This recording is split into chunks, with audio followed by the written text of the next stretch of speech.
আজকে নতুন একটা রেসিপি নিয়ে আসলাম। শীতকালীন রান্না হবে। শীতের সবজি আছে, সব কিছু দিয়ে দিলাম, মশলা টশলা,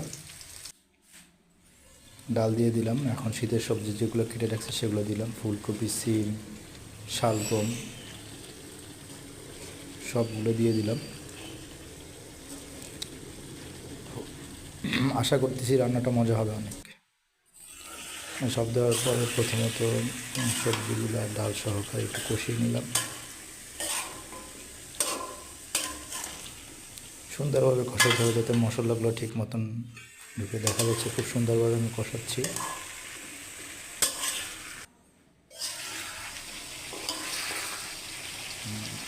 এই ঘ্রাণ আসতেছে, রান্নাটা আসলেই অনেক সুস্বাদু হবে ইনশাল্লাহ।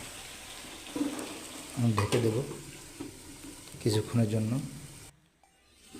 এরপরে সেদ্ধ হোক সবজিটা। উঠিয়ে নিলাম ঢাকনাটা।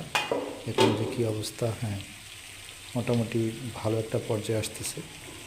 আমি এখন পানি দিয়ে দিচ্ছি, পানি অ্যাড করতেছি।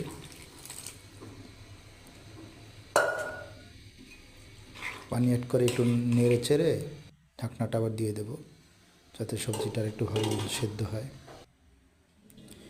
এখন আমি সবজি এভাবে রান্না করলে সাধারণত একটু, যেটাকে আমরা বাগার বলি আর কি, এই রসুন, পেঁয়াজ আর শুকনো মরিচ তেলে দিই।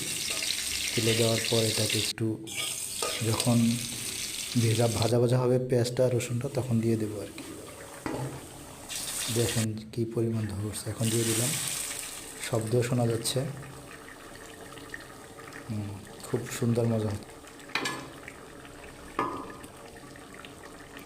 খুব সুন্দর মজা হবে। সবগুলো দিয়ে দিলাম। এখন সেটাকে বাগার দেওয়া হয়। এখন আমি